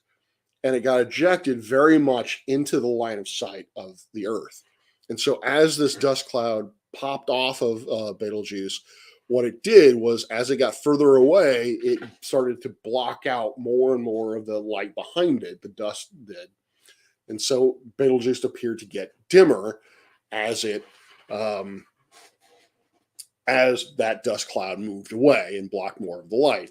Well, eventually, the dust cloud, as it's moving away, is also getting more diffuse. And so eventually, you get to the point where while it is blocking a large portion of Betelgeuse's light, it becomes so diffuse that light travels through it easier. And so we see Betelgeuse returning to its normal glory. So is it going to supernova? Maybe. Is it going to supernova within our lifespans? Maybe. Like I said, anytime between right now and 100,000 years from now, Betelgeuse will pop off. Are we in any danger? No. Things might get a little weird. When the supernova goes off, supernova is basically the second most energetic phenomenon in the universe that we have seen, short of gamma ray bursts. We're talking about, I think, trillions of nuclear bombs going off. I really should figure out to clue in on that analogy, but we're talking a massive explosion, a massive amount of energy being released. And so massive that supernovae have what we refer to as kill zones, meaning that if you're close enough to a star when it goes supernova, the amount of energy that anything is going to receive within a certain radius is such that it will cause atmospheres to evaporate. It will definitely cause biological material to basically wither and die due to radiation sickness. And so we estimate that biological life can survive only if it is 40 light years or further away from a supernova. We are 640 light years away from Betelgeuse, so we are in the clear. But That is not to say that we're not going to be unaffected. That blast wave will eventually hit us, 640 years after we see it, or after it goes off. In terms of when we see it pop off and when that shock wave hits us, I honestly don't have a good estimate for it. I can tell you in terms of coronal mass ejections. Well, first off, the high energy stuff, that's going to hit us just as it pops off. The neutrinos and the gamma rays and all that, that's going to hit us just as we see it, because it's all traveling the speed of light. The heavier element, the ions and stuff that are going to smash into us, I don't have a good estimation of. What I can tell you is that for coronal mass ejections with the sun, for example, when a coronal mass ejection pops off, it emits a lot of X-rays. And so if it were directly pointed to us, we would see the X-rays get to us in 8 minutes from the moment that it pops off. The heavier stuff, the actual mass of the sun, that will reach us in 3 days. So is that equivalent? I mean, you can do, if that's equivalent in the sense that I don't think it's equivalent, because the energies involved are less. But needless to say, when that shock wave eventually hits the Earth, it's going to cause our atmosphere to distort. And what more than likely will happen is that we will get really, really pretty displays of auroras, aurora borealis or aurora australis. So things will be pretty, I think, in a way. But will it be harmful? From who I've talked to, no. It'll just make the atmosphere a little weird for a while.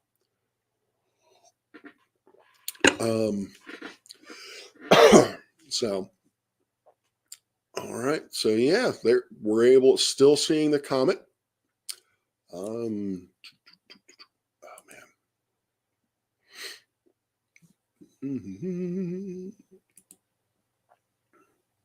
So how are y'all folks doing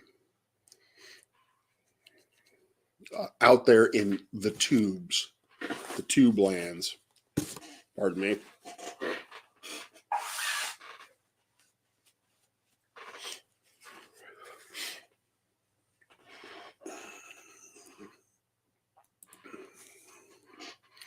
Mm-hmm.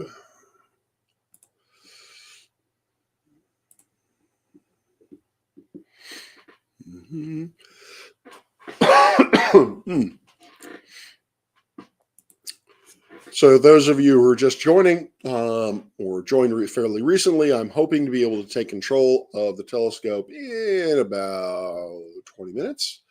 I am going to peek over and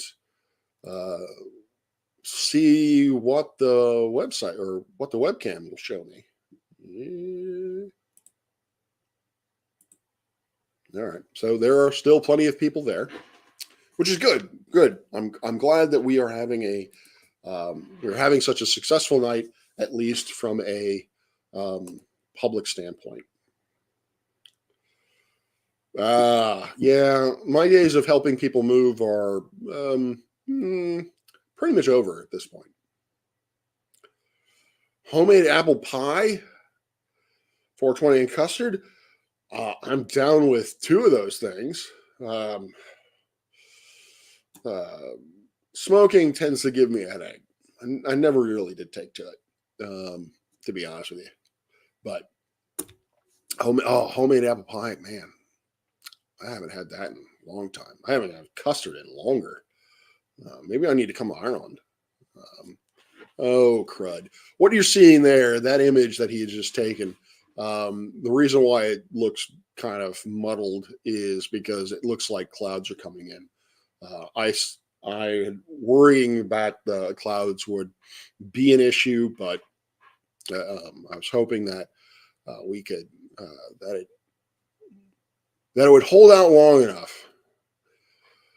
At any rate, if they are saving those, and I hope they are, what I might do is I might come on and actually play around with those images and see what I can do about teasing out some better structure with them.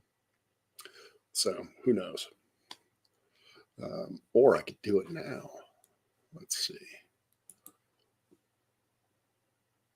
Ha! I'm stealing control. Oh, it's downloading.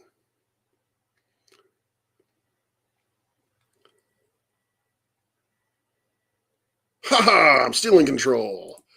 Dun dun dun. What do I want to do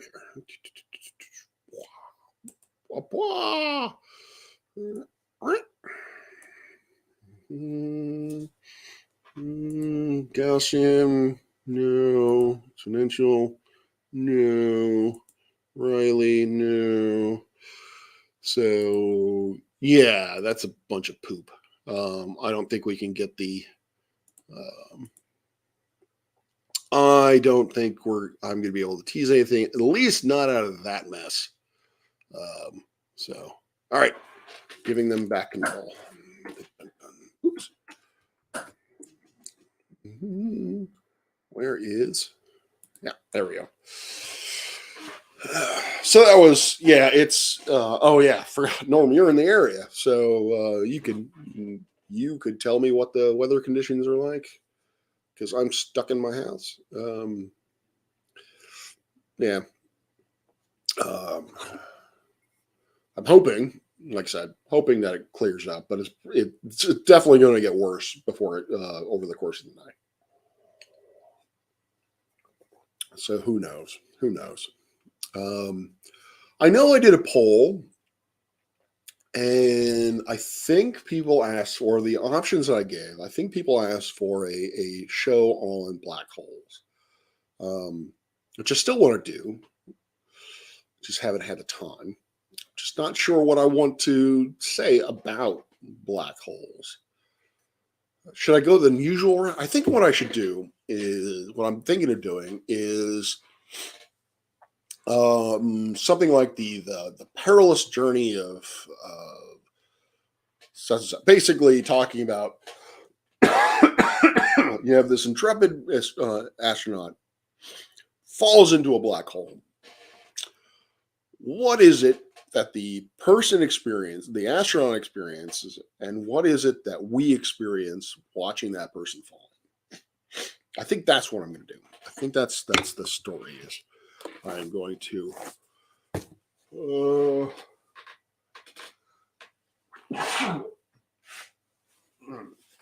excuse me. I think that I am going to tell the story of an astronaut falling into a black hole from their perspective and from our perspective. I think that would be fun. I think that would be fun.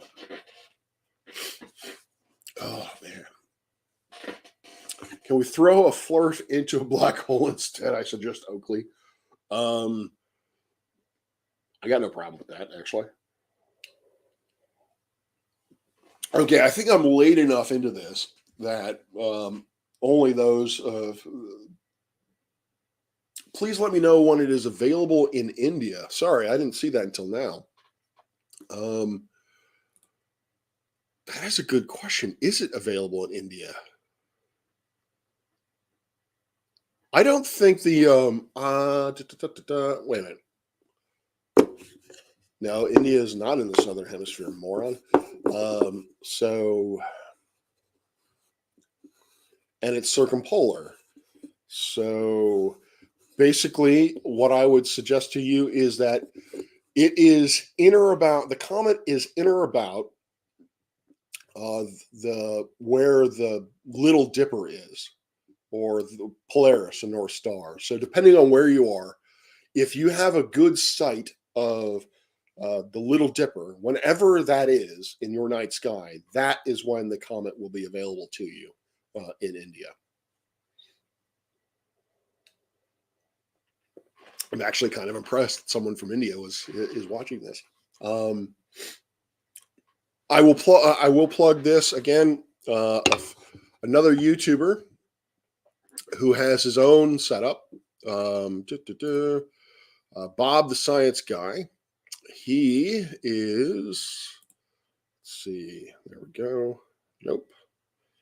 I will just give you. No, actually, he has He has a different stream. Oh, he has two different channels. He has Bob the Science Guy, where he uses his, where he talks about various things. Let's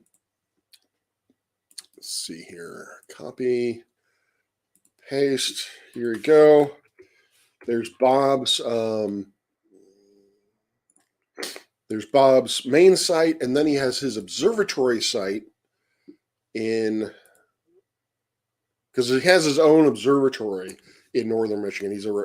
I believe he's retired, and he has spent a great deal of his own resources to build himself a nice little observatory, and he is going to be live streaming.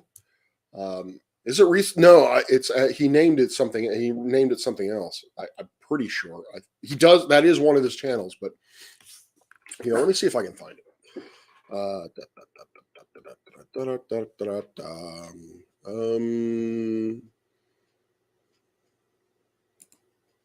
Let me see. Upcoming events. Nope, that's not it. Well, anyway, what I'm going to be showing you is that I know that he is going to be live streaming, and he's going to be using his own telescope. It's quite a different setup. He will actually be able to give you live views of the comet in real time, if I'm not mistaken.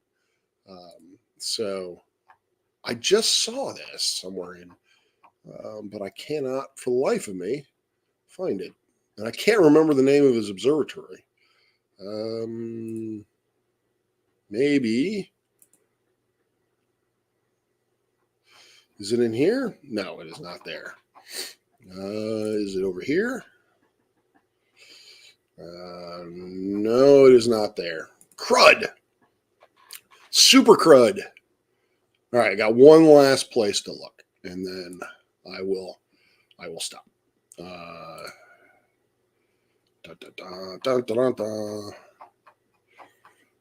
It doesn't look like it's here. Shield your stuff. Nope. Man, I know I saw it somewhere. It's like Sebring Observatory, something like that. I don't know. Some such thing. Shamrock, yes, Shamrock Banks Observatory. Why didn't I not look at Shamrock Banks Observatory? Dun-dun-dun. Here we go.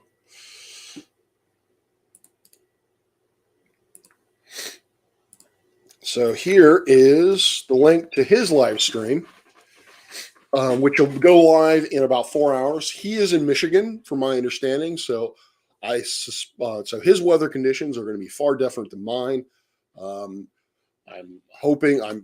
thinking that he is going to have clear skies. So if you are interested in, I know that I'm really not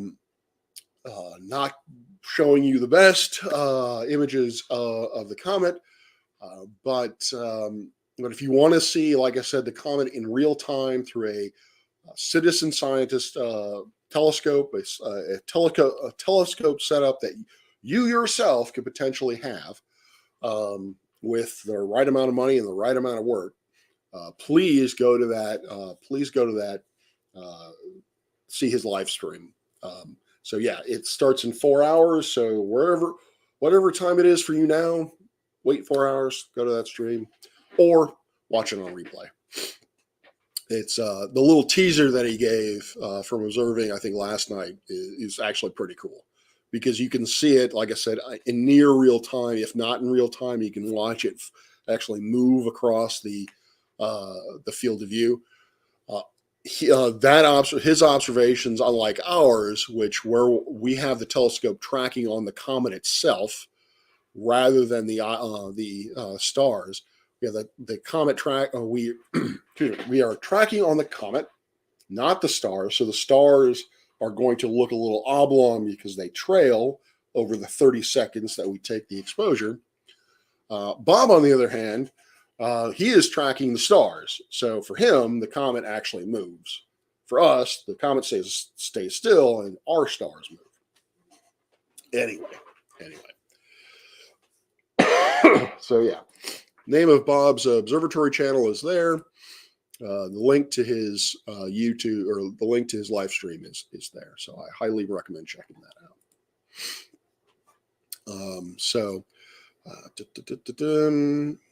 I'm going to hold on a sec. I'm going to suggest to them that they do something, and hopefully they will listen to me. Because I have a certain amount of power over this observatory.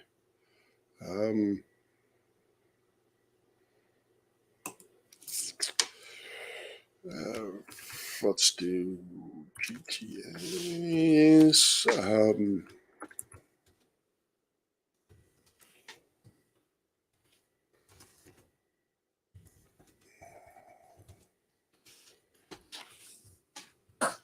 One of the things that so right now what we're showing you is power, ultimate power.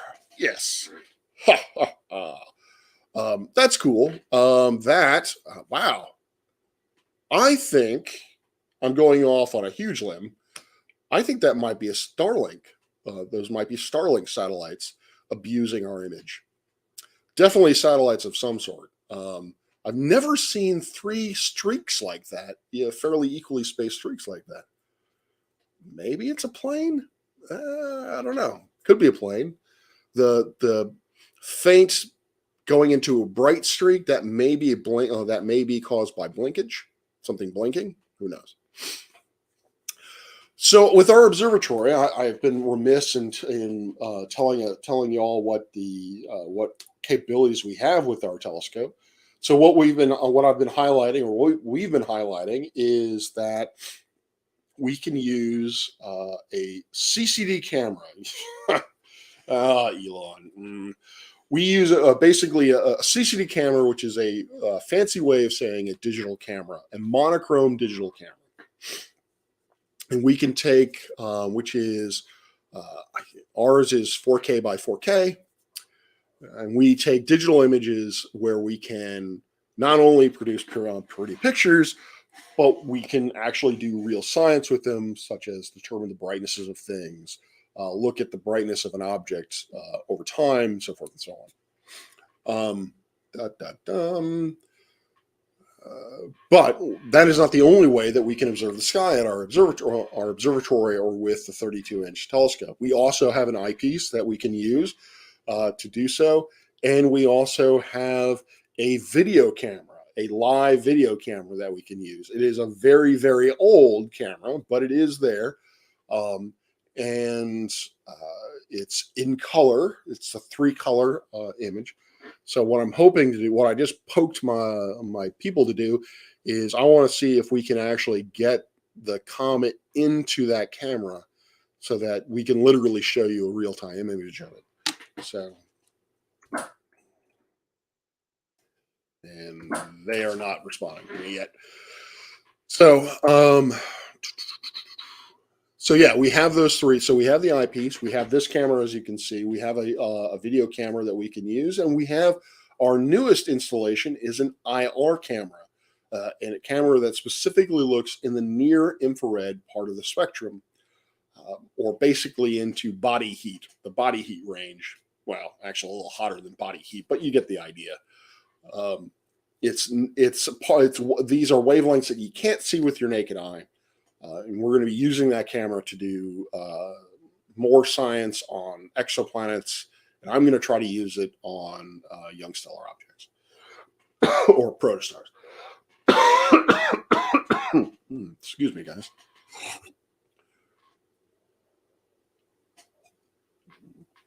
Oh, man.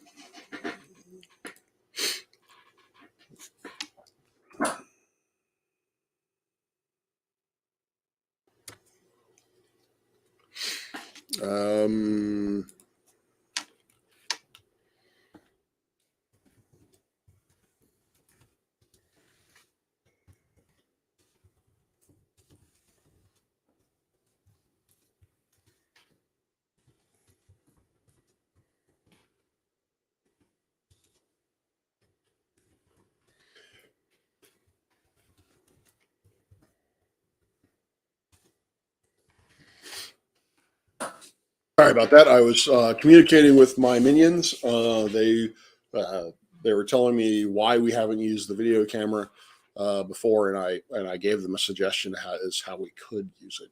So, so what I'm going to do is I'm going to go over here and I'm going to do that. Okay.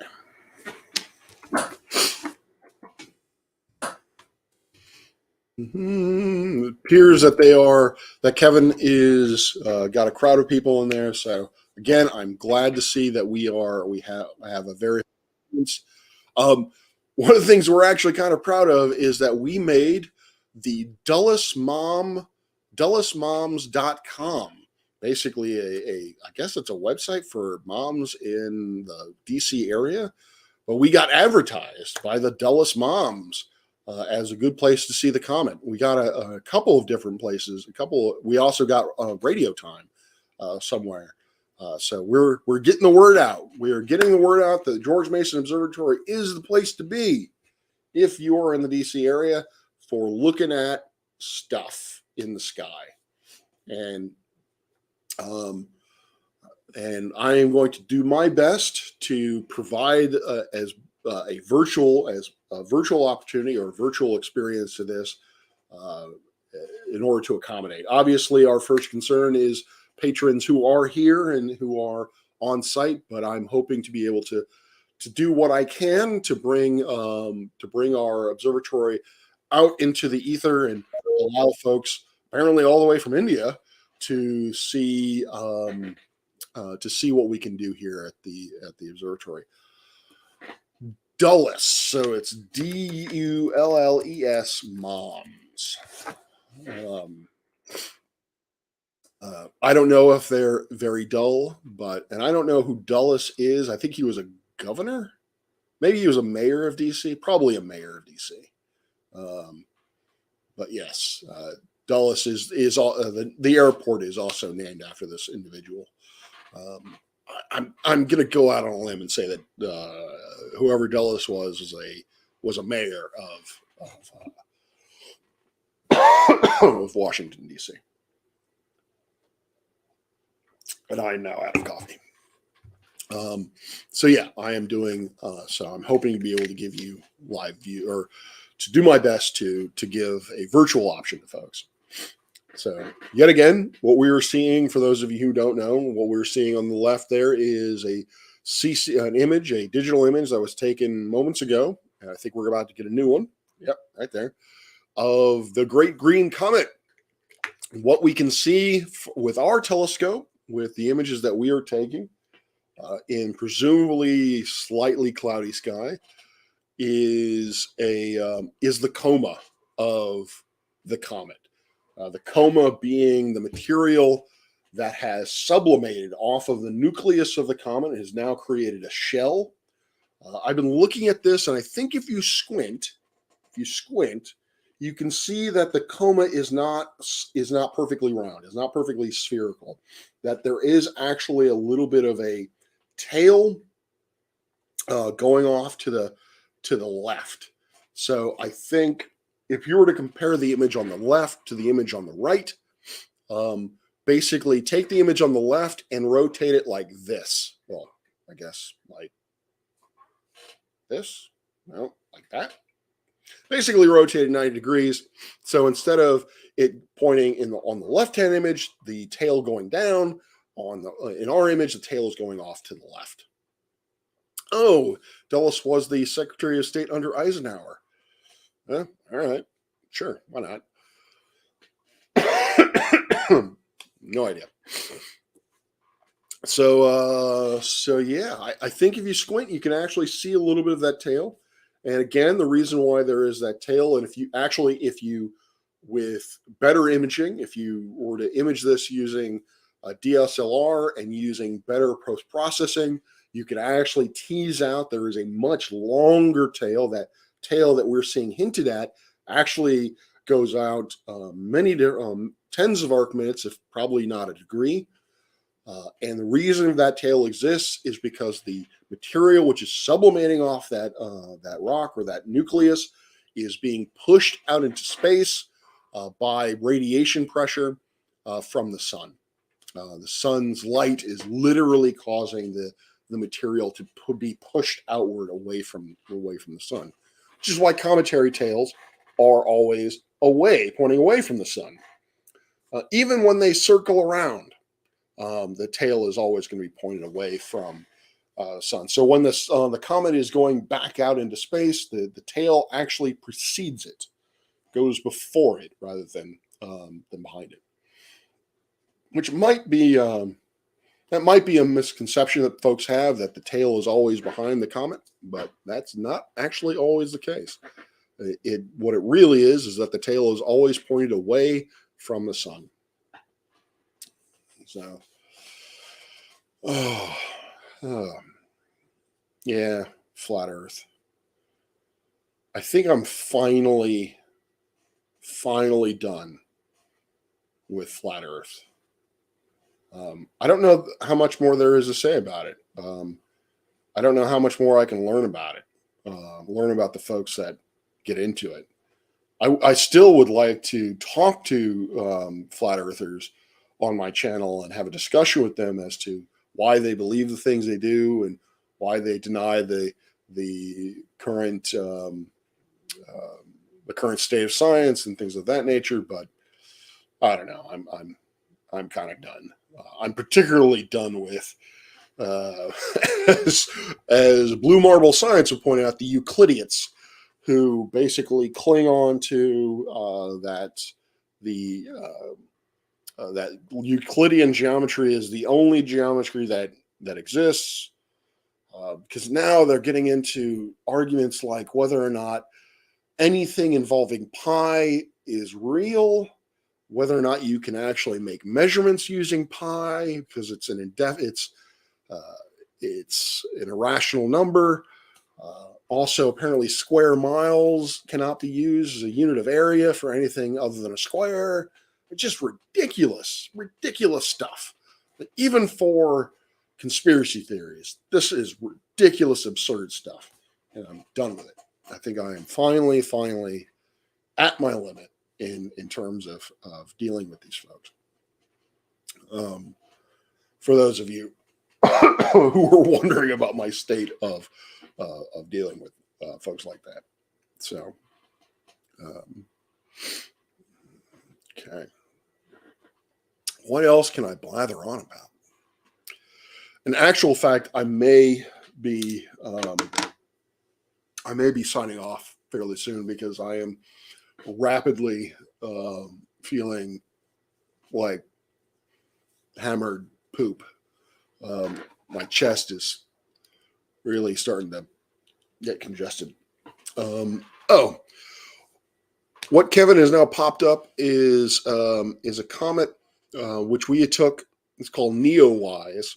That was actually taken at that image, that 3-color image, was taken at our observatory by one of our students who is now graduated, a gentleman by the name of Owen, who is one of our most active members with the observatory, particularly with astrophotography. He took that image upon himself. I don't even think there was anyone else with him. He basically did it all by himself. He took images of Neowise, and for a brief second, that was popped up on the screen. Here at George Mason, we take pride in the fact that we allow our students pretty much free range. Well, we provide our students a great deal of access to our telescopes, particularly the 32-inch telescope. We allow them to basically do anything they really want with it. Obviously, they don't, without breaking it, but take images of what they want, do any research projects that what they want. So we're very proud of the fact that we allow people to do that. Flat Earth is there for comedy only.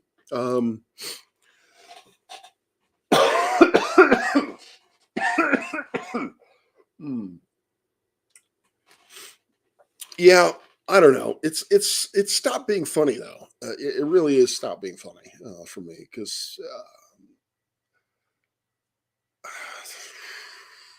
There's really, I mean, yeah, there was always a complaint. There's nothing new under the sun with them, but it just, I don't know. I'm just kind of bored with it or frustrated with it. I don't know. But as I was saying, I think I'm going to end because, as I said, I'm feeling I am feeling not great. And it does not look like I can get my grubby little hands on the telescope tonight. But hopefully in the future I will be able to do so, get some images. I probably won't live stream it, but if I do get some images that I can use, then I will do a show where I create a 3-color image of the comet, and maybe I can show people folks how to actually create a 3-color image using using a certain set of software. So, um, all right. Thank you all for being here. Thank you, Clive, who's been here for the 2 hours. I very much appreciate all the support. Um, and and one last plug, I promise. One last plug. I am, like I said, I am Professor Parks' PhD. I am a astronomy / science communicator. My channel is meant to bring science to folks around the world, specifically astronomy. If you like this content, if you'd like to see more of the content, please like, share, and subscribe. And again, if you would like to help us financially, my Patreon has hopefully been scrolling across the bottom of the screen. All proceeds will go to helping with our outreach efforts. That goes into the either into the club fund or the observatory fund. And there are perks. You do get stuff out of it, like time with moi. You can name your. You might be able to name my firstborn child. So think about it. And yeah. Good night. Good night, Tina. And thank you all. Peace out. I hope you have good, clear skies. And again, one last plug: Bob the Science Guy, Shamrock Bank Observatory. He is going to be going live with his observatory in Michigan in about 3 hours. If you're up and you want to watch, I definitely go over there. So, good night, all.